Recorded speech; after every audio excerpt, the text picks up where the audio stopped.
Assalamualaikum warahmatullahi wabarakatuh. Gimana sobat kabarnya? Dan juga kira-kira masih inget gak ya materi-materi yang dulu udah pernah kita bahas bersama? Kalau udah lupa dibuka lagi, yuk kita belajar bareng-bareng.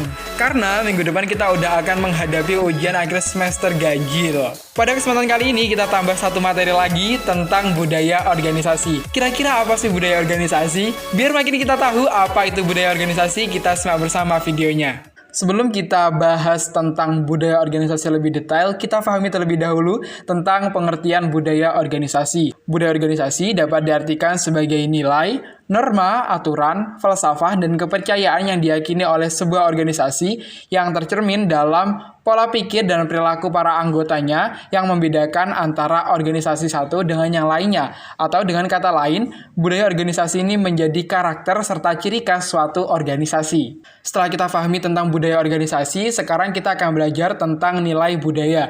Nilai budaya sendiri dibagi menjadi dua, ada nilai pendukung dan juga nilai yang diperantakan. Yang pertama, nilai pendukung.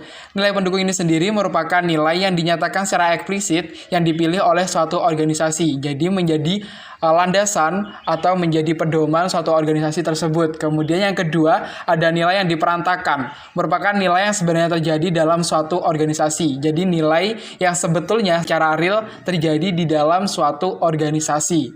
Dan nilai inilah yang membedakan organisasi satu dengan organisasi yang lainnya. Lebih lanjutnya, ada komponen yang membentuk nilai budaya dalam organisasi, yaitu ada 3 komponen. Yang pertama yaitu adalah seorang pemimpin. Gaya seorang pemimpin dan juga perilakunya biasanya menciptakan nilai-nilai, aturan-aturan kerja yang harus dipahami dan juga disepakati bersama, serta mampu mempengaruhi dan mengatur individu yang ada di dalamnya. Yang kedua, pendiri atau pemilik. Pendiri yang tentunya memiliki visi dan juga misi dalam mendirikan suatu organisasi. Untuk merealisasikan visi dan juga misinya tersebut, mereka membuat aturan-aturan yang ditujukan dengan perilaku sehari-hari saat mengelola organisasi yang didirikan. Dan yang ketiga, interaksi antar individu dalam organisasi. Budaya organisasi juga terbentuk dengan adanya interaksi antar individu dalam organisasi. Interaksi antar individu dalam organisasi yang pada dasarnya setiap individu disebut memiliki latar belakang budaya yang berbeda, namun mereka menyatu dalam satu organisasi untuk mewujudkan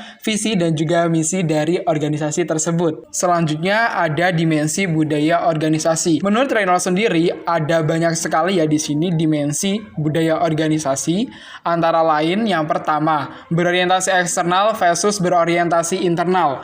Yang kedua, berorientasi pada tugas versus berorientasi pada aspek sosial.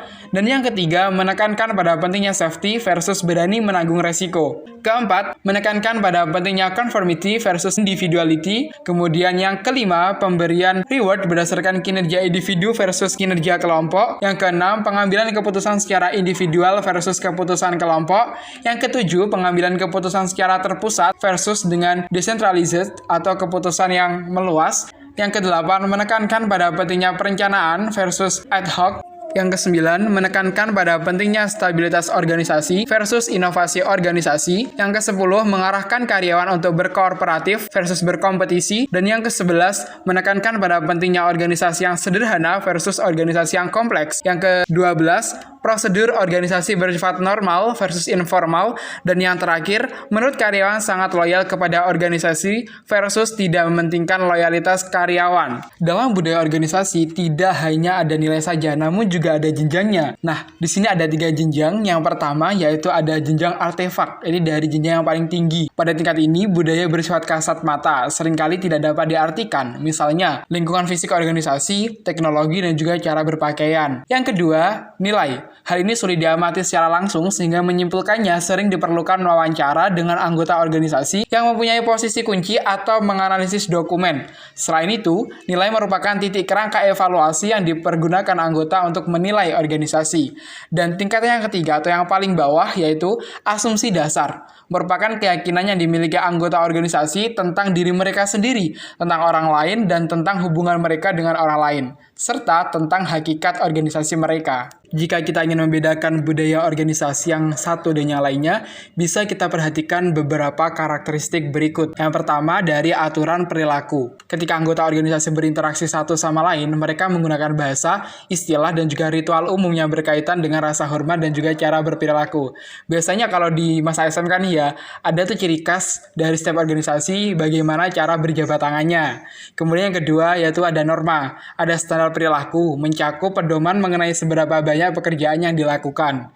Dan yang ketiga, nilai dominan. Nilai pendukung yang berharap serta membagikan nilai-nilai utama. Yang keempat, ada filosofi. Terdapat kebijakan yang membentuk kepercayaan organisasi mengenai bagaimana karyawan dan atau pelanggan diperlakukan. Yang kelima, ada aturan. Terdapat pedoman ketat berkaitan dengan pencapaian perusahaan. Pendatang baru harus mempelajari teknik dan juga prosedur yang ada agar diterima sebagai anggota kelompok yang berkembang. Dan yang terakhir, ada iklim organisasi. Merupakan keseluruhan perasaan yang disampaikan dengan pengaturan yang bersifat fisik, cara berinteraksi, dan juga cara anggota organisasi berhubungan dengan pelanggan dan individu dari luar. Lebih lanjut, kita akan memahami tentang budaya kerja. Apa sih yang dimaksud dengan budaya kerja? Budaya kerja dapat diartikan sebagai seperangkat perilaku perasaan dan juga kerangka psikologis yang terinternalisasi, sangat mendalam dan dimiliki bersama oleh anggota organisasi.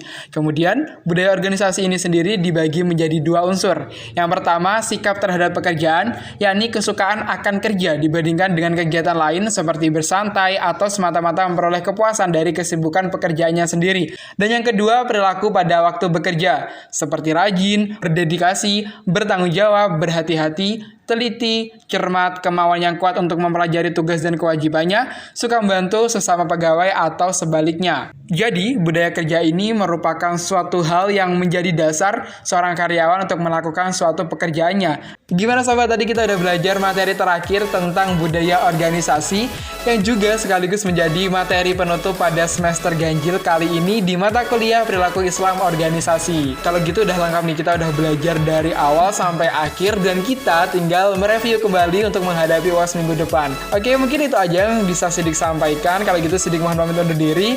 Wassalamualaikum warahmatullahi wabarakatuh. Semoga sukses UASnya.